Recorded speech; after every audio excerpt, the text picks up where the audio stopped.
Bible తీయండి. ద్వితీయోపదేశకాండం 12వ అధ్యాయం 7వ వచన భాగం.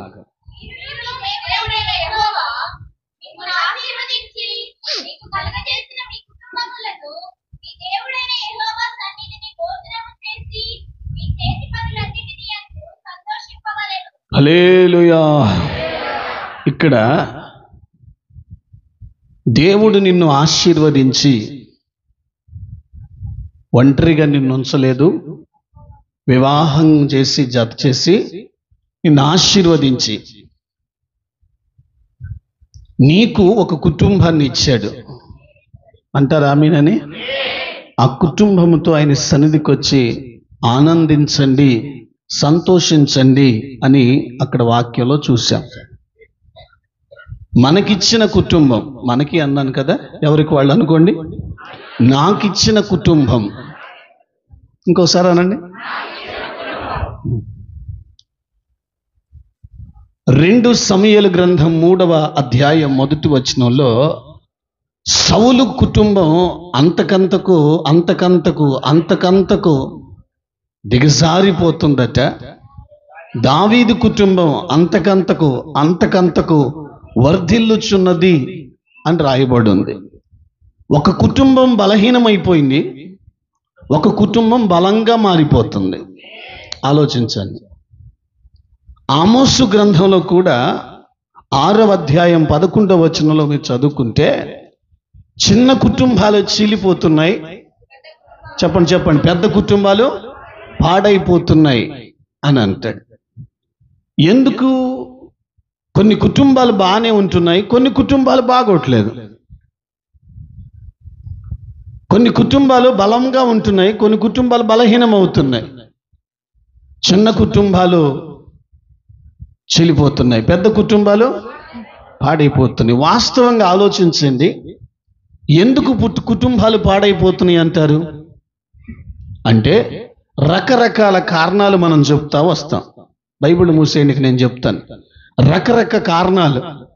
ఈ రకరకాల కారణాల గురించి మనం మాట్లాడుకోవటానికి సమయం చాలదు. కానీ దానియేలు గ్రంథం 12వ అధ్యాయం 4వ వచనంలో జనులు నలుదశల తిరుగుట వల్ల తెలివి అధికమగును అని అంటాడు.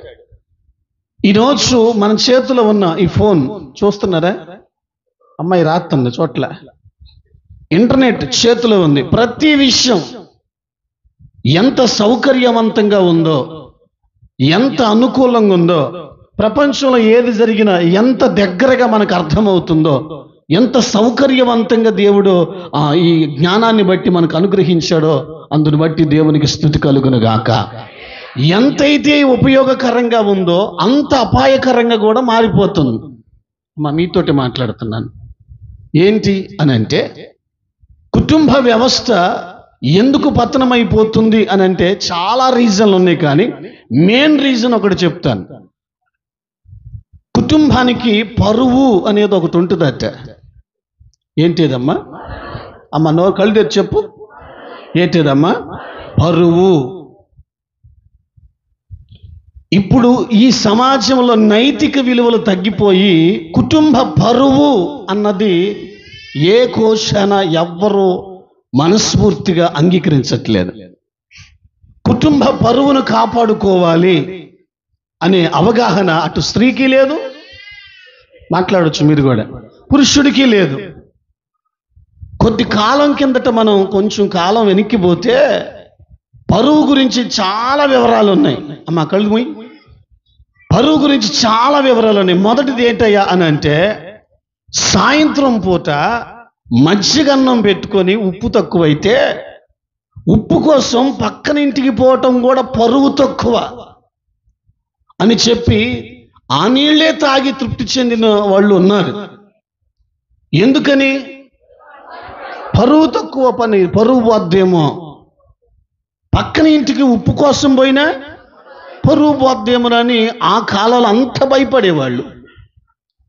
మరికొందరు ఏమిటయ్యా అని అంటే భార్యాభర్తలు ఒకవేళ ఇంట్లో గొడవాడుకున్నారనుకోండి, ఒక రాత్రి గొడవాడుకున్నారనుకోండి, ఆ పొద్దు తెల్లవారుజామున ఆ భార్య కానీ ఆ భర్తే కానీ రోడ్డు మీదకి వచ్చి నిలబడటానికి కూడా దమ్ము చాలదు. ఎందుకు నిలబడలేరు, ఎందుకు మరలా ఎప్పట్లాగానే ఎందుకు రాలేరయ్యా అని అంటే, గత రాత్రి మేము గొడవాడుకున్నాం కనుక ఈ విషయం పక్కెమటోళ్ళకి కూడా వినబడింది. ఎక్కడ పరువు పోద్దో అమ్మా, ఎక్కడ పరువు పోద్దో అని చెప్పి ఎవరూ లేని గడియల్లో బయటకు వచ్చి పని చూసుకుని వెళ్ళేవాళ్ళు వచ్చాడు మంది. ఇంకా ఘాటుగా చెప్పనా, అమ్మ నిద్రపోయింది. పరువు పోతే ప్రాణం పోయిన దాంతో సమానముగా బాధపడే వాళ్ళు కూడా గత కాలంలో ఉన్నారు. నేనేమన్నాను? నోరిప్పండి. పరువు పోతే ప్రాణం పోయినంత బాధపడేవాళ్ళు. ప్రాణం పోయినా తీసుకుంటా కానీ పరువు పోకూడదు అంటారు. ఎందుకు అనంటే పరువు గురించినటువంటి అవగాహన గత కాలపు కుటుంబాల్లో ఉంది కాబట్టే నైతిక విలువలు ఉన్నాయి. ఒకరిని ఒకరు కుటుంబ వ్యవస్థను దిద్దుకొని జాగ్రత్త చేసుకొని ఆ ఉమ్మడి కుటుంబాలైనా ఎంతమంది ఉన్న ఒక విలువగా బ్రతికారు. ఇప్పుడున్న పరిస్థితి పరువు అన్నది, పరువుగా బ్రతకాలి అని అన్నది, పరువుగా నిలబడాలి అన్న విషయం చాలా మందికి లేదు. అటు స్త్రీలకే కానీ, క్షమించని అంటున్నానని, పురుషులకే కానీ ఏ భయం లేదండి. ఇంకోసారి చెప్పండి, ఆలోచించండి. దేవుడు నీకు ఇచ్చిన కుటుంబం, నువ్వు బ్రతికున్నంత కాలం ఆ కుటుంబ పరువును కాపాడాల్సిన బాధ్యత నీదే. చేతులే చెప్పొచ్చుగా, నా కుటుంబ పరువు, నేను బ్రతికున్నంత కాలం ఆ కుటుంబ పరువును కాపాడుకోవలసిన బాధ్యత నాకుంది. నేను చచ్చేంత వరకు నా కుటుంబ పరువును నేను కాపాడుకోవాలి. అది నా భుజస్కంధాల మీద పెట్టబడిన బాధ్యత. అమ్మా కొంచెం వివరంగా చెబుదాం అనుకుని సపోర్ట్ చేయట్లేదయా. ముందుకెళ్దాం. ఏమండి, పరువు అన్నది ఈ దినాల్లో చాలా మందికి అర్థం కావట్లే. ప్రభు కృపను బట్టి ఎవరు పరువును కాపాడేది ఎవరు చెప్పండి అసలు?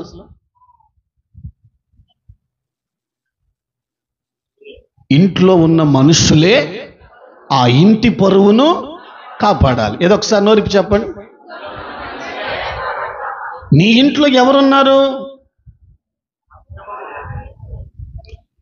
నువ్వున్నంత కాలం నీ కుటుంబ పరువును కాపాడుకోవాలి. ఒకప్పుడు కుటుంబ పరువులకు అంత ప్రాధాన్యత ఇచ్చేవాళ్ళు. ఇదిగో ఇంటర్నెట్ చేతికి వచ్చి సౌకర్యవంతంగా ఉంది, సమీపంగా ఉంది ప్రతి విషయం తెలుసుకోవటానికి. అయితే ఇప్పుడు కుటుంబాల్లో పరువు గురించినటువంటి అవగాహన చాలా మందికి లేదు. ఎవరిని తప్పు పట్టడానికి వీల్లేదు. ఈరోజు దైవ గ్రంథ ఆధారంగా నేను చెప్పే సత్యం ఏమిటంటే, నువ్వు బ్రతికున్నంత కాలం నీ కుటుంబ పరువును కాపాడుకోవాలి. మనం పోయేంత కాలం మన కుటుంబ పరువును కాపాడుకోవాలి. అలా కాపాడుకోలేకపోతే దేవుడు మనకిచ్చిన కుటుంబంలో ఒకరోజు లెక్కప్ప చెప్పాల్సి వస్తుంది.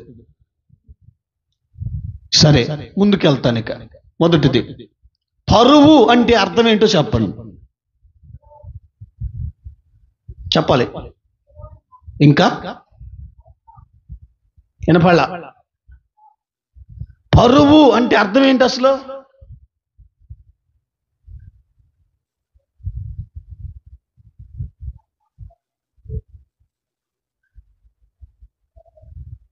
మీరు మౌనంగా ఉంటే నేను ఇంకో మాట అనకూడదు. ఏమన్నానమ్మా? పరువు అంటే ఏంటి అసలు? మీకు కొనకూడదు, ఎల్లారిపోనా డైరెక్ట్ కూడా ఉంటే అవతల లేకపోతే అవతలండి. పరువు అంటే ఏంటి అసలు? ఏంటిది?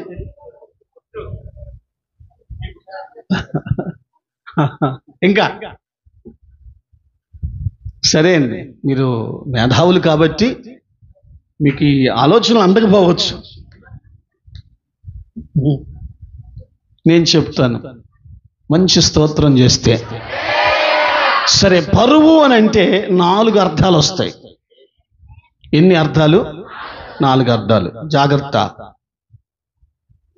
ఏమిటి పరువు అని అంటే, ఆ మాటకి ఎందుకు 4 అర్థాలు వస్తాయి అని అంటే, ఒక ఇల్లు నిలబడాలి అంటే 4 పిల్లర్స్ అవ్వాలి అవసరం. 3 పిల్లర్స్ మీద నిలబడదా సంపూర్ణత రాదు. 2 మీద నిలబడదా అది ఇల్లు అని పిలువబడదు. 4 పిల్లర్స్ చేత నిలబెట్టుకున్నదే ఇల్లు అని అందరికీ తెలిసిన సత్యమే. పరువు అన్నది 4 స్తంభాల ఇంటిని నిలిపే గుణము. ఏమిటి పరువు అంటే? మొదటి అర్థం విలువ లేదా గౌరవము. పరువు అంటే మొదటి అర్థం అందరు చెప్పాలి, విలువ లేదా 2. పరువు అంటే అర్థం ఏంటంటే గుట్టు. కళ్ళు మూసావా? ఏంటిదమ్మా? గుట్టు. 3వ అర్థం పరువు అని అంటే భయం. పరువు అంటే భయం. ఇక 4వది పరువు అంటే పద్ధతి. ఈ 4 పదాల మిళితమే పరువు అంటారు. ఏదో ఒకసారి మీరు కూడా అనండి. పరువు అంటే అర్థం చెప్పండి ఒకటి గట్టిగా. 2, 3, 4. దేవుని కృప. ఈరోజు ఒక్క విషయాన్ని మాత్రమే మేము ముందు పెడతాను. వచ్చే వారాలు ఉన్నాయి కదా, ఒక్కొక్క వారం ఒక్కొక్క విషయాన్ని మీ ముందు ఉంచుతాను ప్రభు ప్రేరేపించిన దాన్ని బట్టే. పరువు అంటే మొదటి అర్థం ఏంటి? గట్టిగా గట్టిగా గట్టిగా గట్టిగా. అదిగో ఆ ఒక్కటి ఈరోజు గుర్తు చేస్తాను. 2 వచ్చే వారం మాట్లాడాలి. ఆపై వచ్చే వారం ముందు ఈరోజు ఇది ఈరోజు తినండి. అది ఎంత పవర్ కలదో మీకు తెలిస్తే ఆ వారాలు వస్తారో రాదో చూసుకుందాం. మంచోళ్ళంత మంచి స్తోత్రం. చెప్పండి, పరువు అంటే మొదటి అర్థం ఏంటండి? విలువ. ఎవరికి తెలియాలి విలువ? ఇంట్లో ఉన్న వాళ్ళకి విలువ తెలియాలి. నేను అంటాను, ఏ విలువ తెలియాలి చెప్పాలి పెద్దలు, సీనియర్లు. ఏ విలువ తెలియాలంటున్నాను. పరువు అంటేనే విలువ కదమ్మా. ఇంట్లో ఉన్న వాళ్ళకి విలువ తెలియాలంటున్నా. ఏ విలువ తెలియాలి? ఏమంటారు? నేను 2 అర్థాలు చెప్తాను దాంట్లో. మొదటి అర్థం విలువ తెలియాలి. ఎవరికి అంటే, ఏ ఇంటినైతే దేవుడు నీకు ఇచ్చాడో, ఏ కుటుంబం అయితే నీకు ఇచ్చాడో, ఆ కుటుంబంలో ఉన్న నీకు, నేను నిన్నే పోల్చేప్పుడు, నీకు విలువ తెలియాలి. ఇక 2వది ఏంటయ్యా అంటే విలువైందిగా చూడగలగాలి. ఈ 2 మీకు అర్థమైతే పరువు అనే పదానికి మొదటి నిర్వచనం మీకు అర్థమైనట్టే. 1 విలువ తెలియాలి, 2 విలువైందిగా చూడగలగాలి. అయ్యా, ఈ 2 విషయాలు మీ ముందు పెడుతున్నాను. ఉన్నారా? సీరియస్గా సరే. ఏ విలువ తెలియాలి? ఏ కుటుంబం అయితే కుటుంబ పరువు పోకూడదు, నా కుటుంబ పరువు పోకూడదు, నా కుటుంబ పరువు పోకూడదు అనే ఆలోచన ఎవరికైతే ఉంటుందో, ఆ కుటుంబంలో ఉన్న ఆ వ్యక్తి విలువగా బ్రతకాలి, విలువైన వాడిగా బ్రతకాలి, విలువతో బ్రతకాలని తాత్పర్యం కలిగి ఉంటాడు. విచిత్రమైన పదం ఏమిటయ్యా అంటే, ఏ విలువ తెలియాలి అని అంటే బంధాల విలువ తెలియాలి. ఏ విలువ అండి? ఇంకొకసారి చెప్పండి. బంధాల విలువ తెలియాలి. పరువు అంటేనే విలువ. ఈరోజు ఇంట్లో ఉంటున్న వారికి, అది స్త్రీ అయినా పురుషుడైనా, పెద్దలైనా పిల్లనైనా, ఎవరైనా కానీ బంధాల విలువ తెలియాలి. ఏ ఇంట్లో ఉన్న వ్యక్తులైతే బంధాల విలువ తెలుసుకొని బ్రతుకుతారో, ఆ ఇంటి పరువు ఎప్పటికీ నిలిచే ఉంటది. నేను పరువు గురించి మాట్లాడుతున్నాను. మనం పోయిన 10 కాలాలు చెప్పుకునే పరువు ఒకటి ఉంది. ప్రతి కుటుంబానికి పరువు ఉంది. నా దేవుని కృప, ఆ పరువును మనం కాపాడుకుందాము గాక. అదే ముందుకెళ్ళిపోదాం. బంధాల విలువ తెలియాలి. రైట్? చెప్పమంటారా? సీరియస్గా చెప్తా. తాళిబంధం విలువ తెలిసిన వాళ్ళు ఉన్నారా? ఒక్కసారి చేయి చూపించండి. రావట్లేదులేండి, నేను తప్పనంలేండి. తాళిబంధం విలువ తెలుసు నాకు అన్నోళ్ళు చెయ్యొద్దండి. చెయ్యెత్తి గుసగుసలు వద్దు. ఫుల్లా ఆఫా నీ చెయ్యి నువ్వు ఎత్తరా, అదే ఇద్దరు వాళ్ళ చేయి గురించి నీకెందుకు? ఫుల్లా ఆఫా ఎందుకు చేస్తారు? తాళిబంధం విలువ తెలుసు. బాగా చెప్పారు. దేవుడు మిమ్మల్ని జ్ఞాపకం చేసుకున్నాడు గాక. ఇటు ఆమెను రాట్లా. ఏ బంధం విలువ తెలియాలి? నువ్వు ఉంటున్న ఇంట్లో ఏ బంధముతో ముడిపడి ఉన్నావో ఆ బంధం విలువ తెలియాలి. ఎప్పుడైతే బంధాల విలువ తెలిసినవాడు, బంధం విలువ తెలిసినవాడు పరువును కాపాడేవాడు అవుతాడు. తాళిబంధం విలువ తెలుసు అని మీరు చెయ్యెత్తారు. నేను ఒకటి అడుగుతాను. తాళిబంధం విలువ తెలిసినోడు, అటు స్త్రీయే కానీ పురుషుడే కానీ, తాళిబంధము విలువ తెలిసినోడు కుండే మొదటి లక్షణం ఓర్చుకుంటాడు. ఏం చేస్తాడు? భార్య ఒక మాట అన్నా ఓర్చుకుంటాడు.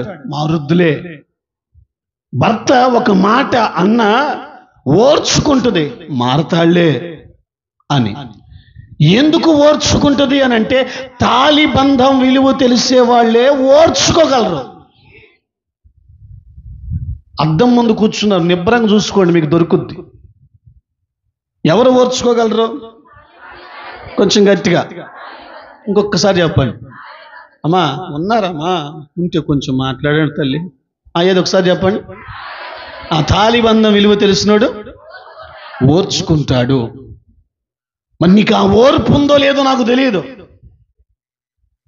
నిజంగా నీకు తాళిబంధం విలువ తెలిస్తే, ఒక పురుషునిగా నీ ఉన్నావేమో, నేను అంటాను భార్య విషయంలో ఓర్పు కలిగి ఉండాలి. ఒక స్త్రీగా నువ్వు ఉన్నావేమో, నీ భర్త విషయంలో ఓర్పు కలిగి ఉండాలి. ఎందుకంటే తాళిబంధం విలువ తెలిసినోడే ఓర్చుకుంటాడు. ఎందుకు చెప్పమంటారా? పోగొట్టుకోవటం దాని విలువ తెలుసు కాబట్టి పోగొట్టుకోలేడు. 2, తొందరపడి నోరు జారడు.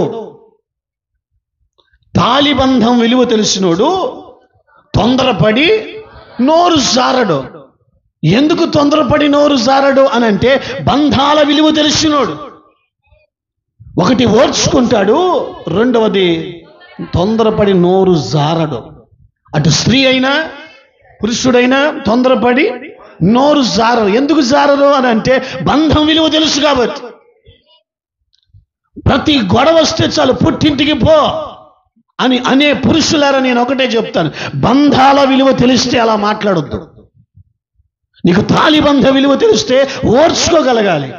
నీకు తాళిబంధ విలువ తెలిస్తే తొందరపడి నోరు జారకూడదు. ఇది బంధాల విలువ తెలిసినోడు మాత్రమే ఈ తాళిబంధంలో జాగ్రత్త చేసుకోగలడు. హల్లెలూయా. నేను ఎవరిని తప్పు పట్టట్లేదు. అద్దం ముందు కూర్చుందాం, దిద్దుకుందామని నేను అంటాను. అమ్మా ఉన్నారా? సియోన్లో కలుసుకుందాం. నేను అంటాను నీకు తాళిబంధం విలువ తెలుసా? మొన్న ఒక తల్లిగారు అంటది, ఎంతకాలం ఓర్చుకోమంటేవయ్యా ఏమనే అని అంది. నువ్వు చచ్చి అంతకాలం ఓర్చుకో. ఇంకా అంతకుమించి ఇంకేమైనా చెప్పమంటారా? ఎందుకో చెప్పమంటారా? చచ్చేంతకాలం ఎందుకు ఓర్చుకోమన్నానని నేను అంటున్నానయ్య అంటే, బంధం విలువ తెలిసినోడు పోగొట్టుకోరు. ఇదొకటి గుర్తుపెట్టుకోండి. నెంబర్ 2, ఏ బంధం విలువ తెలియాలి అని అంటే పేగు బంధం విలువ తెలియాలి. ఒక్కళ్ళే ఆమెను అంటున్నారండి. ఏ బంధం?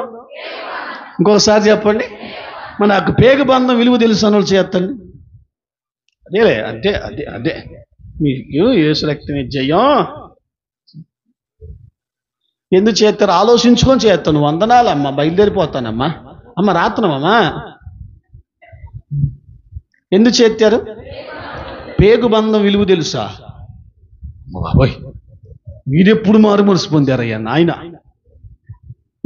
పేగు బంధం విలువ తెలిసిన వాళ్ళకు ఉండే లక్షణాలు మీకు ఉన్నాయా? మరి ఉన్నాయా? ఏందో 2 రోజులు ఎండ దెబ్బ దగ్గర ఉడత ముఖం వేసుకొని 2 రోజులు. మరి నేను తప్పంటలేదు, దిద్దుకుంటారని ఆలోచనతో అంటున్నాను. పేగు బంధం విలువ తెలిసిన వాళ్ళు మొట్టమొదటిగా తల్లిదండ్రిని దుఃఖ పెట్టరు. ఏం పెట్టరండి? ఇంకొకసారి చెప్పండి. ఎందుకు దుఃఖపెట్టరు? నా తల్లి నవమాసాలు మోసి నన్ను కన్నది.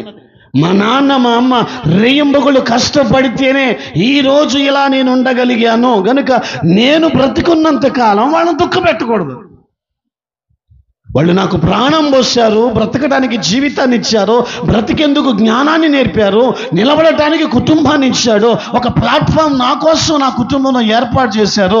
కనుక నేను బ్రతుకున్నంత కాలం నా తల్లిదండ్రులని దుఃఖ పెట్టకూడదు అని తగు జాగ్రత్తగా తల్లిదండ్రులను విలువైన వారిగా చూసుకుంటాడు. బంధాల విలువ తెలిసినోడు. నోట్ చేయండి. ఎందుకు బంధాల విలువ తెలిసినోడు, ఆ తల్లిదండ్రుల విలువ తెలిసినోడు ఎందుకు దుఃఖ పెట్టడాయి అంటే వాళ్ళు నా కోసమే నలిగిపోయారు. నన్ను బ్రతికించడానికి వాళ్ళు ఎండిపోయారు. నా ఆకలి తీర్చడం కొరకు వాళ్ళ ఆకలి చంపుకొని బ్రతికారు కనుక వాళ్ళు బ్రతుకున్నంత కాలం వారి విలువ నాకు తెలుసు కాబట్టి, ఆ ప్రేగు బంధం విలువ నాకు తెలుసు కాబట్టి వాళ్ళని నేను సంతోష పెట్టాలి కానీ దుఃఖ పెట్టకూడదు అని బంధాల విలువ తెలిసినోడు ఆలోచిస్తాడు. ఇక రెండవది, దూరం చేసుకోడు తల్లిదండ్రులని. ఇంకొకసారి చెప్పండి, తల్లిదండ్రులని ఎందుకు దూరం చేసుకోడయ్యా అంటే తల్లిదండ్రులు విలువ తెలిసినోడు కాబట్టి పొర్రపాటున దూరం చేసుకోడు. ఈరోజు పేగు బంధ విలువ తెలిసిన వాళ్ళు ఉన్నారా? ఒకవేళ ఉంటే నేను ఒకటే చెప్తాను, పేగు బంధం విలువ తెలిసిన బిడ్డలు మీకున్నారా? దేవుడు మీకు ఇచ్చిన భాగ్యమే. ఒకవేళ లేరా, నేనంటే ఆయన కుటుంబ పరువు పోతుంది. ఇక్కడ ఏ పరువు పోతుంది? ఇప్పుడు పేగుబంధం విలువ తెలియని కొడుకు అమ్మని ఏమంటాడు? పేగుబంధం విలువ తెలియని కూతురు నాన్నని అమ్మని ఏమని పిలుస్తుంది? ఆ నొప్పి ఏం తెలుసుద్దండి వాళ్ళకి? పేగుబంధం విలువ తెలిసినోడు అమ్మని నాన్నే బ్రతుకున్నంత కాలం విలువైన వారిగానే చూసుకుంటాడు. ఎందుకని? పేగుబంధం విలువ తెలుసు కాబట్టి. అమ్మ మౌనం అయిపోయారా? వాళ్ళు మౌనం అయిపోయారు. మంచి వాళ్ళంతా మౌనం అయిపోయారు. అమ్మా, ఏ బంధం విలువ తెలిసినోడు? ఈ మధ్య ఒక తల్లి ఏడుస్తుంటే ప్రార్థన చేయమని తీసుకొచ్చింది. ప్రార్థన చేస్తున్నాను, మా అబ్బాయికి కూడా ప్రార్థన చేయండి. ఏం ఏడుతుంటే వాడు బిర్రుని బెగ తీసుకొని స్తంభంలాగా నుంచొని చూస్తున్నాడు. వాడికి రోగం వచ్చింది, వాడు ఏడవాలి, వాళ్ళ అమ్మ ఏడుస్తుంది. ప్రార్థన చేయయ్యా, వీడు ఒట్టు ఊపిరివాడయ్యా, ఉసూరమనేవాడయ్యా, ఏమంటారని తోటకూర కట్లాగా క్షణాల్లో వడబడిపోతాడయ్యా, వీడికి ఏదొచ్చినా పాల పొంగేనయ్యా. ఆమె ఏడుతుంది, వీడు శిలావిగ్రహంలా నుంచొని చూస్తున్నాడు స్తంభంలాగా. కడుపు రగిలిపోయింది. ఆడికి ఏమనిపించింది? నీ ఏడగోడు ఏడుతుందండి అని అనుకుంటున్నాడు వాడు. లేరా అటువంటి వాళ్ళు? ఇంటికొకళ్ళు ఉంటారట. ఎవరైతే తల్లిదండ్రులు ఏడిపించుకు తినేవాళ్ళు. నీ ఇంట్లో ఒక్కళ్ళు కూడా ఉండకుండానుగాక. గట్టిగా చెప్పొచ్చుగా. ఇక మూడవది, రక్తబంధం విలువ తెలిసినోడు. ఏ విలువ తెలుసా మీకు? రక్తబంధం బాగా చెప్పారు. ఏ బంధం అమ్మా? రక్తబంధం విలువ తెలుసు అన్నాడు. ఒకసారి చేసి చూపించండి. ఇప్పుడు మాత్రం వదలను. నీకంటే ముందు పుట్టినోళ్ళు దేవుడు అనుగ్రహించింది, నీకంటే వెనక పుట్టినోళ్ళు ఉన్నారా? చెయ్యా ఫుల్లా ఆఫా ఫుల్లా ఆఫా ఉన్నారా? ఉండే ఉంటారులే. ఉన్నారు అడిగి పోలే వాళ్ళు కూడా ఉన్నారు. నేను అంటాను, రక్తబంధం విలువ తెలుసా అండి? మా అమ్మ దేవుడు మిమ్మల్ని దీవించును గాక. ఆహా, నీకు రక్తబంధం విలువ తెలిస్తే, రక్తబంధం విలువ తెలిసినోడు ఎట్టుంటాడు నేను చెప్పనా? మొట్టమొదటిగా దైవ గ్రంథ ఆధారంగా చెప్తున్నా, రక్తబంధం విలువ తెలిసినోడు తనకంటే ముందు పుట్టినోళ్ళు కానీ తనకంటే వెనక పుట్టినోళ్ళు కానీ ఎప్పుడు తప్పు పట్టడు. హల్లెలూయా, హల్లెలూయా, హల్లెలూయా.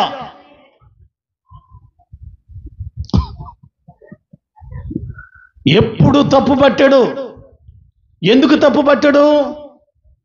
చెప్పండి. నేను ఎలా ఉన్నానో వాడు కూడా అలాగనే ఉన్నాడు. నేను ఎలా ఉన్నానో మా సిస్టర్ అలాగనే ఉంటుంది. నేను ఎలా ఉన్నానో మా అక్క అలా ఉంటుంది, మా చెల్లెలే ఉంటుంది, మా తమ్ముడు అలా ఉంటాడు. ఎందుకని? నీలో వాళ్ళని నీలో చూసుకుంటారు కనుక. రక్తబంధం విలువ తెలిసినోడు తన తమ్ముళ్ళు కానీ తన సిస్టర్స్ కానీ తప్పుగా చూడరు, తప్పులు పట్టరు. విలువ తెలిసినోళ్ళు. తెలియని వాళ్ళ సంగతి నాకు తెలియదులే. 2, రక్తబంధం విలువ తెలిసినోడు దైవ గ్రంథ ఆధారంగా ఎప్పుడు తక్కువ చేసి మాట్లాడడం. ఈ గిట్టని మాటలు అయిపోయినాయి. ఏంటిదయ్యా?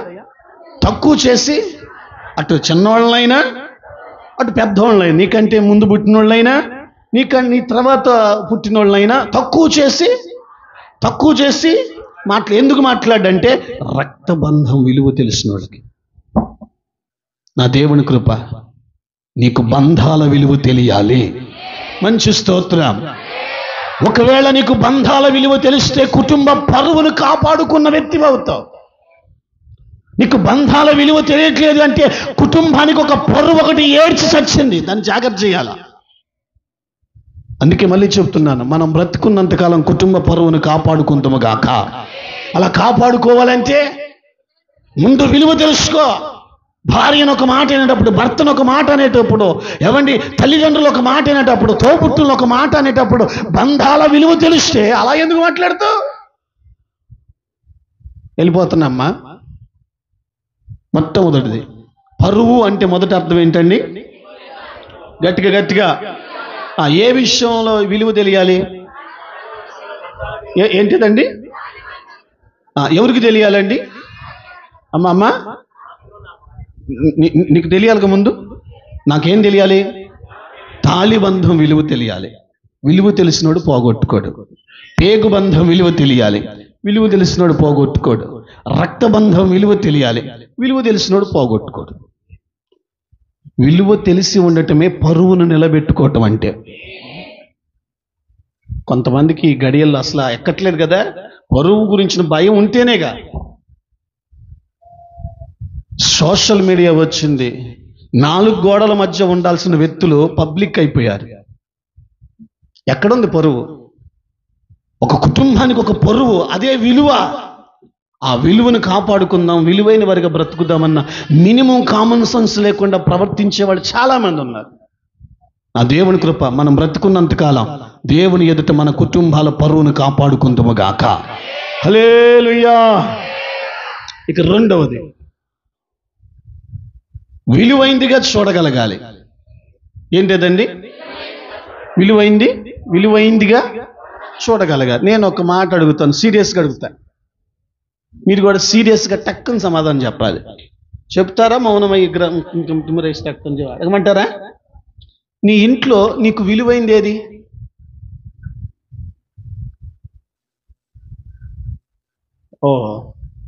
నీ ఇంట్లో, నువ్వు ఉంటున్న ఇంట్లో నీకు విలువైంది ఏది?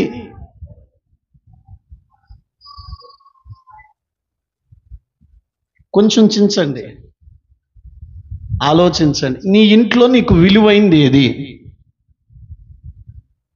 చెప్పండి. అంత తెలివిగా ఆలోచించే మేధావులు ఎవరు లేరు నాయన. మళ్ళీ అడుగుతున్నా, నీ ఇంట్లో నీకు విలువైంది ఏది? ఏందో ఇట్టా కూడా చెప్తా అనుకో, ఆలోచించుకోండి. రూపాయికి ఇస్తావు కదా విలువ? నోరెప్పండి నానా. ఇస్తారు లేదండి? రూపాయికి విలువ ఇచ్చేవాళ్ళు లేరా? ఉన్నారామా? ఎక్కడున్నారు? ఆకాశం కింద, భూమి పైన, మధ్య ఆకాశంలో తేలకుండా భూమి మీద తేలిట్లాడుతున్న వాళ్ళు ఎవరున్నారు ఇక్కడ? రూపాయికి ఇస్తారు విలువ. అయ్యా, అటు స్త్రీలే కానీ పురుషులే కానీ రూపాయికి ఇస్తారు విలువ. ఇక రెండవది బంగారానికి ఇస్తారు విలువ. ఎంత జాగ్రత్తగా దాచుకుంటారో. దేనికి విలువ? బంగారానికి విలువైందిగా చూస్తారు. నీ ఇంట్లో ఉన్న రూపాయినైనా, అయ్యా నీ ఇంట్లో ఉన్న బంగారాన్నైనా ఎట్లా చూసుకుంటారు? నోరెప్పడతలే. విలువగా చూసుకుంటారు లేదా? ఎంత విలువ చూసుకుంటారంటే, కొంతమంది వస్త్రాలను విలువైంది వాటిగా చూసుకుంటారు. వస్త్రాలు కడితే 4 వారాలు కడితే మాసిపోయే వస్త్రాలను కూడా చెప్పండి విలువైనవిగా చూసుకుంటారు. ఎంత విలువ అంటే ప్రాణమంతా ఆడే ఉంటుంది. సపోర్ట్ చేస్తున్నట్టే ఉంది, కాడిపడిపోతుంది. కొంతమంది వస్తువులకి విలువైనవిగా చూస్తారు. ఇంట్లో ఉన్న వస్తువులను విలువైన వాటిగా చూస్తారు. ఆ మాట మీరు అర్థం చేసుకోవాలి. ఏంటంటే వస్తువులు కూడా విలువైన వాటిగా చూస్తారా?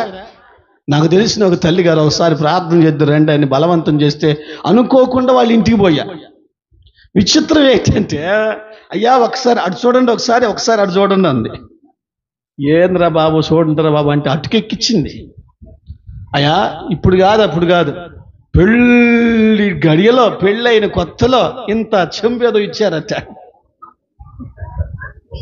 అది ఏంటో నాకు తెలియదు. ఏంటమ్మా అదేదో ఎంత భద్రంగా కాపాడుకుందో పైన పెట్టి. అదే అమ్మా విచిత్రమైన మాట చెప్పమాట. ముసలోడు ఎప్పుడో పోయిండు. చెంబు మాత్రం ఎంత జాగ్రత్తగా పెట్టుకుందో. అంటది అయ్యగారు ఇది పెళ్లి గుర్తు. చేసినోడే ఆడున్నాడేటి అంటే ఏడుసుద్దని అనలేదులే అమ్మా. అంటే వస్తువులు కూడా విలువైన వాటిగా చూస్తారా? మాట్లాడండి తల్లి. చూసేవాళ్ళు లేకపోలేదు, ఎక్కడున్నారంటారు? చెప్పాలి. కానీ రూపాయిని విలువైన వానిగా చూస్తావు నీ ఇంట్లో, బంగారాన్ని విలువైనదిగా చూస్తావు నీ ఇంట్లో, వస్త్రాలను విలువైన వాటిగా చూస్తారు ఇంట్లో. అమ్మని లేపో. వస్తువులను విలువైన వాటిగా చూస్తారు మీ ఇంట్లో. నేనంటాను ఇంట్లో ఉన్న మనుషులను మాత్రం విలువైన వారిగా చూడరు. హలో, ఇంట్లో ఉన్న మనుషులను మాత్రం విలువైన వారిగా చూడరు. నేనంటాను రూపాయి పోతే సంపాదించుకోవచ్చు, బంగారం పోతే దానికి మించి తెచ్చుకోవచ్చు దేవుడి కృప చూపితే. వస్త్రాలు అంటే కట్టిందే కట్టవచ్చు, దేశరక్తం చెయ్యం, ఏదైనా తెచ్చుకోవచ్చు. కానీ ఏమండి పోగొట్టుకుంటే ఏమైనా వీటిలో సంపాదించుకోవచ్చు, కానీ మనుషుల్ని పోగొట్టుకుంటే తిరిగి సంపాదించుకోలేము. అందుకే ఏటి విలువ నీకు ఈ ఇంట్లో ఏటి విలువ నీకు తెలియాలి, ఏది విలువైందిగా చూడాలి అని అంటే రూపాయిని, బంగారాన్ని, వస్తువులని, వస్త్రాలను కాదు విలువైన వాటిగా చూసేది. ఇంట్లో ఉన్న మనుషులను విలువైన వారిగా చూడటం నేర్చుకుందాము గాక. హల్లెలూయా. దీన్ని వివరిస్తాను. ఇంట్లో ఉన్న మనుషులను విలువైన వారిగా చూడటం అని అంటే నేను ఒక మాట అడుగుతాను. అమ్మా కళ్ళు తెరు. నెంబర్ 1, ఒక భారీగా నువ్వు ఉన్నావా? అమ్మా తల్లి రాసుకుంటున్నావా? ఒక భారీగా నువ్వు ఉన్నావు. నేను మిమ్మల్ని ఒక మాట అడుగుతున్నా. రూపాయికి ఇచ్చిన విలువ కట్టుకున్న భర్తకి ఇస్తున్నావా? బంగారాన్ని జాగ్రత్త చేసుకుని విలువ ఎందుకు చూసిన నువ్వు ఆ బంగారాన్ని కొని తెచ్చిన వాడిని విలువైన వాడిగా చూస్తున్నావా? వస్త్రాలకు ఇచ్చిన విలువైనగా చూస్తున్నావే, కట్టుకున్న భర్త విలువైన వాడిగా కనిపించడా? అంటే రూపాయి పోయినా సంపాదించుకోవచ్చు, బంగారం పోయినా సంపాదించుకోవచ్చు, వస్త్రాలు పోయినా మళ్ళీ సంపాదించుకోవచ్చు, వస్తువులు మరలా పోయినా మరి మనుషులు పోతే సంపాదించుకోగలవా? ఆలోచించండి. ఒక భారీగా నువ్వు ఉన్నట్లయితే నేను ఒకటి అంటాను, నీకు రూపాయికి ఇచ్చిన విలువ కట్టుకున్నవాడికి ఎందుకేవో? నీ ఇంట్లో ఉన్న వారి విలువ నీకు తెలియాలి. హల్లెలూయా. కుటుంబ పరువు కాపాడేది ఎట్లా అంటే ఇంట్లో ఉన్న మనుషుల విలువ నీకు తెలియాలి. అప్పుడే కదా నీ కుటుంబం ఎంత విలువైనదో, నీ కుటుంబ పరువు ఎంత అవసరమైందో నీ కడుపులో భయం కలిగేది. కట్టుకున్న భర్తను విలువైన వాడిగా చూడవు, కానీ పనికి మాలిన వస్తువులను మాత్రం విలువైన వాటిగా చూస్తున్న బుద్ధి ఉందా? నేను ఒకటే అంటాను, కట్టుకున్న భర్త తరవైతే ఏదైనా. హల్లెలూయా. బంగారమైన వస్తువులని ఇంకేమైనా కానీ నేను అంటాను, బంగారం కంటే విలువైనోడు కాదా? వస్త్రాల కంటే విలువైనోడు కాదా? ఓ నీ పని గంతలాడా. రూపాయి కంటే విలువైనోడు కాదా? ఓ నీ పని గంతలాడా. ఎవరు చెప్పట్లా? వస్తువుల కంటే విలువైనోడు కాదా కట్టుకున్న భర్త? కొంచెం గట్టిగా. ఆ వయసులో ఉన్న అబ్రహాం గారాడా, ఆ వయసులో ఉన్న శారమ్మ గారాడా ఏమంటుంది? నా యజమానుడా అని గౌరవించింది. మరి ఈ వయస్సులో ఉన్న నీవు ఆ వయస్సులో ఉన్న ఆయన గారిని ఏమన్నా గౌరవించాలి?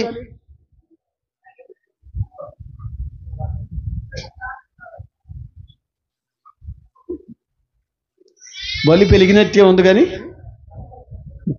తడబడుతుంది మేళం. అలా సంతోషమా? నాకెళ్ళి చూడు, ఎవరిని విలువైన వారిగా చూడాలి నీ ఇంట్లో?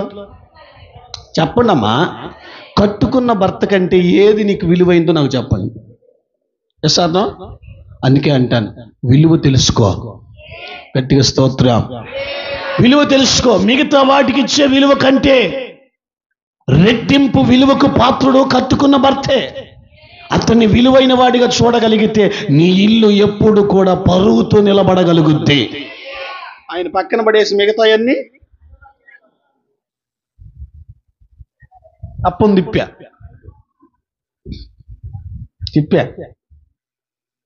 ఆ పురుషులారా, మిమ్మల్ని ఒక మాట అడుగుతాను. ఒకవేళ భర్తవే కదా నువ్వు, మాట్లాడదే భర్తవే కదా, సరే, నీ ఇంట్లో రూపాయికి విలువ దేనికి విలువ ఇస్తారు ఎక్కువగా? రూపాయికి. నిజాయితీ పరులు అబద్ధం ఆడరు. రూపాయికి విలువ ఇస్తారు. ఇంకా చెప్పండి చెప్పండి.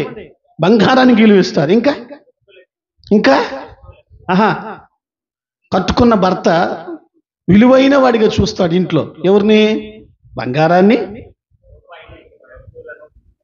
కట్టుకున్న భార్య నీకు విలువైందిగా కనపడదా? ఆన్సర్. కట్టుకున్న భార్య నీకు విలువైందిగా కనపడదా? ఎందుకు నేను ఈ మాట అంటున్నానంటే, వస్తువుల కంటే, రూపాయి కంటే, బంగారం కంటే నీ ఇంట్లో అవే విలువైనవి అనుకుంటున్నావు. నేను అంటాను కదా, అసలు కట్టుకున్న భార్య వాటన్నిటికంటే విలువైనది. ఎప్పుడైతే నా భార్య విలువైంది అని నువ్వు చూడగలుగుతావో ఆ కుటుంబ పరువు నిలబడుద్ది. హల్లెలూయా. ఆలోచించండి, ఇది పరువుతో కూడిన వ్యవహారం. దేవుడు మనకిచ్చిన కుటుంబాలను ఒకరోజు లెక్క అడుగుతాడు. ఆయన ఎదుట మనం నిర్దోషులుగా నిలబడాలి అంటే మన కుటుంబ వ్యవస్థలో పరువు కలిగిన కుటుంబాలుగా మనం బ్రతకగలిగితే ఆ పరువు కలిగిన కుటుంబం ఒకరోజు తలమానికలుగా దేవుడు చేయగలడు. అందుకంటాను, రూపాయికి ఇచ్చిన విలువ కట్టుకున్న భార్యకి ఇవ్వవు. బంగారాన్ని విలువైందిగా చూస్తావు, కట్టుకున్న భార్యను విలువైన దానిలా చూడవు. ఇలా ఉండుటను బట్టే కదా కుటుంబ పరువులు దిగజారిపోయేది. దైవ గ్రంథ ప్రకారం చెప్తున్నాను, ఈ లోకంలో ఇంట్లో ఉన్న సొత్తులన్నిటికంటే విలువైంది ఏదైనా ఉంది అంటే ఒక పురుషునిగా నీకు. మీరు ఆగండమ్మా, ఏ చెప్పండి. కొంచెం సౌండ్ పెంచండి, కొంచెం సౌండ్ పెంచండి. అరే ఇంకొకసారి. ఎవరండి గొడవ వచ్చినప్పుడల్లా పో యాడికి? యాడికంటే యాడికయ్యా? గొడవ వస్తే సార్ యాడికి పో, యాడికి పోయేది? ఆహా అంతే అంటున్నారా? పో. నేనంటే నా పోయి 2 రోజులు ఉండి చూడు ఇంట్లో.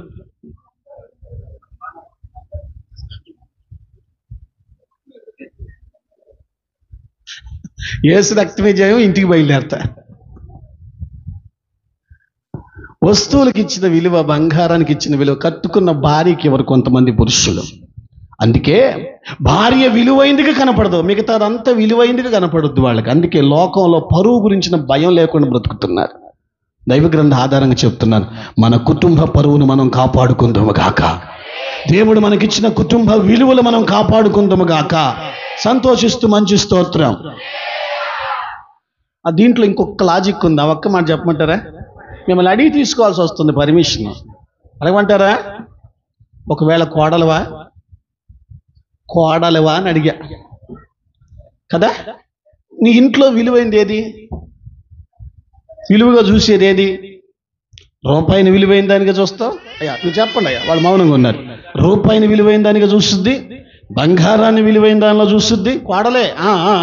వస్తువులను, వస్త్రాలను కూడా మాట్లాడే విలువైన దానిలో చూస్తుంది. నేను అంటాను కదా, ఇంట్లో అత్త మాత్రం నీకు విలువైందిగా కనపడదు. ఓర్ని ఇంట్లో అత్త మాత్రం విలువైందిగా కనపడదు, కానీ ఆ ఇంట్లో ఉన్న వస్తువు విలువైందిగా కనపడుద్ది. ఆ ఇంట్లో ఉన్న వాటా విలువైందిగా కనపడుద్ది. ఆ ఇంట్లో వచ్చింది అది విలువైందిగా కనపడుద్ది, కానీ అత్త మాత్రం విలువైన దానిలో కనపడరు ఉత్తమరాలైన కోడలకి. కొంచెమైనా బుద్ధి లేకపోతే సార్. మన తల్లి అంటది, మా అమ్మాయికి సంబంధం చూడండి అయ్యగారు, ప్రార్థన చేయండి, మా అమ్మాయికి పెళ్లిగా చేయాలనుకుంటున్నానంటే, మంచిదమ్మా చేస్తానంటే, అత్త లేకుండా చూడండి అయ్యగారు అంది. పో సైతానా పో. అని మనసులో అనుకున్నాను. ఏం దరిద్రం అది అంటే ఆ పోయేసరికల్లా ఎంత తేలికలదండి. నేను అంటాను, కుటుంబంలో ఎవరి విలువని కోడలకి తెలియాలంటే ఇంట్లో ఉన్న వాటాలు ఇంకే వస్తాయి కదా, అవి విలువైనవి కాదు. ఇంట్లో ఉన్న మనుషులు అత్తే విలువైనదిగా నువ్వు చూడగలిగిన రోజున ఇంటి పరువు నిలబడుద్ది. ఒక విలువ నువ్వు కాపాడుకున్న వ్యక్తి అవుతావు. నేను అన్ని విలువైన కదా అని చూస్తున్నా, ఇంట్లో అత్త మామలు మాత్రం నీకు విలువైన వారిగా కనపడరు. అందుకేనా ఓర్ప విడిచిపెట్టిపోయింది, అందుకేనా నయోమిని హత్తుకుంది రూతు. నేనంటాను, విలువైన దానిలో అత్తను చూడగలిగితే ఇంట్లో ఉన్న వాటికంటే, ఆమె ఎవరు అంటలేదండి, ఇంట్లో ఉన్న వాటి అన్నిటికంటే అత్త విలువైన దానిలో నువ్వు చూడగలిగితే, అన్నిటికంటే విలువైన దానిలో చూడగలిగితే ఆ ఇల్లు నిలబడుద్ది. లేకపోతే వైరా వరద వచ్చిందంట మొన్న. ఇంకొక మాట అన్నిస్తారా ఏమండో, సీఎంలో కలుసుకుందాం. ఒకవేళ నువ్వు అత్తవా అయ్యి ఉండొచ్చులే కదా. అత్త ఇంట్లో ఏది విలువైన దానిలో చూసుద్ది? కొడుకు విలువైనవాడే, కూతురు విలువైందే, రూపాయి విలువైందే, ఇంకా ఇంకా ఇంకా ఇంకా కానీ కోడలు మాత్రం విలువైన దానిలో చూడదు. ఎంత ఘోరమో మళ్ళీ అంటది, ఇంటి పరువు పోతుంది. ఏడపోయేది ఒక కోడల్ని విలువైన దానిలో చూడు, మిగతా అన్ని విలువైన దానిలో చూస్తావు, కోడలు మాత్రం విలువైన దానిలో చూడు. ఇలా ఉండబట్టే కదండి కుటుంబ పరువులు పోయేది. నా దేవుని కృప, మన కుటుంబ పరువులు, దేవుడు మనకిచ్చిన కుటుంబ పరువు నిలబెట్టుకుందాము గాక. ఏమిటి ఆ కుటుంబం? పరువు ఉంది. పాతకాలంలో పరువు కోసం బ్రతికిన వాళ్ళు ఉన్నారు. ఉప్పు కోసం బయట ఇంటికి కూడా పోలేని పరిస్థితి. గొడవాడుకుంటే తలెత్తుకొని గవినులు నిలబడాలంటే సిగ్గుతో తలదించుకునేవాళ్ళు. పరువు కోసం బతికారు. ఆ కుటుంబాలు ఆ రోజుల్లో అలా ఉండబట్టే ఈరోజు కుటుంబాల్లో విలువలు, ఆ దినాల్లో విలువ కలిగి బ్రతికారు. ఇప్పుడు నైతిక విలువలు చచ్చాయి. అందుకే దైవ గ్రంథ ఆధారంగా నేను చెబుతున్నాను, మన కుటుంబ పరువును కాపాడుకునే వారికి మనం నిలబడదాము గాక. హల్లెలూయా. కుటుంబ పరువుకుండే మొదటి అర్థం ఏంటండి? కొంచెం గట్టిగా అది గుర్తుపెట్టుకోండి. విలువ తెలియాలి. ఏ విలువ తెలియాలి? బంధాల విలువ తెలియాలి, మనుష్యుల విలువ తెలియాలి. ఇవన్నీ చేయకూడదు. ప్రభు ఆ కుటుంబం దీవించయ్యా, బాగుపడాలి, ఇవన్నీ మాటలు పక్కన పడే ముందు నువ్వు చేయాల్సింది నువ్వు జాగ్రత్త చేయి. ఒక్కళ్ళే ఆమె ఎవరు అంటలేదా? మళ్ళీ చెబుతున్నా, నా కుటుంబ పరువు నేను కాపాడుకుంటా అన్నోళ్ళు ఎవరైనా ఉంటే మంచి స్తోత్రం చేయండి. అట్లాగాడు కాదు, ఒప్పుకోండి ఒకసారి. ఇక్కడ చేసుకొని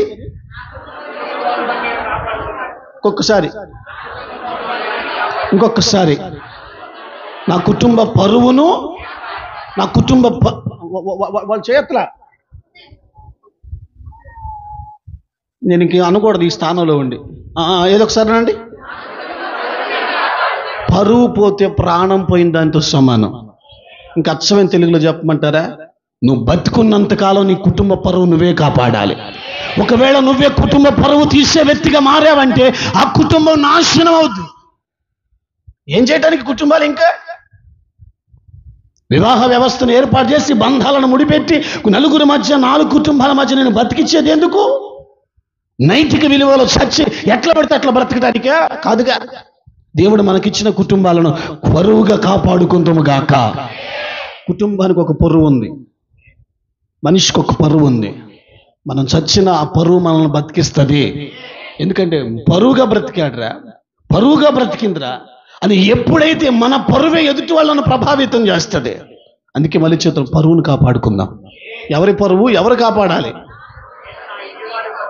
ఇంకొకసారి, నేను నా కుటుంబ పరువును చచ్చేంత వరకు కాపాడుకోవాలి.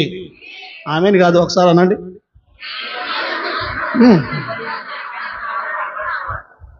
ఆ వాంఛ, ఆ తృష్ణ నీకుంటే కుటుంబాలన్నిటికంటే ఒకరోజు నీ కుటుంబం నా దేవుడు ఉన్నతమైన కుటుంబంగా మార్చగలడు. నీ గర్భం దీవించబడుద్ది, నీ గర్భాన పుట్టిన బిడ్డలు దీవించబడతారు. నువ్వు బ్రతికుండంలో నీ బిడ్డలు స్థిరపడటం, నీ కుటుంబాలు స్థిరపడటం నువ్వు చూస్తావు. అందుకే చెప్తాం, పరువును కాపాడుకోండి. అందరిలాగా బతకొద్దు. ఇప్పుడున్న పరిస్థితిని బట్టి నేను చెప్తున్నా, 4 రోజులు బతికిన పరువుగా బతకాలి. Yes or no? ఎందుకంటే దేవుడు మన కుటుంబాన్ని ఇచ్చాడు, నమ్మి కుటుంబం ఇచ్చాడు. కుటుంబ పరువును తీసుకోమాకండి. అట్టి కృప దేవుడు మనందరికీ జ్ఞానం ఇచ్చి నడిపించును గాక. రేపు వచ్చే వారం మరొక మాట, మరొచ్చే వారం వచ్చేవాళ్ళు ఎంతమందో, ఎత్తబడేది ఎంతమందో దేవుడు మనందరితో మాట్లాడును గాక. ప్రార్థన చేసుకుందాం. తల్లు వంచండి, ఏకీవిద్దాం.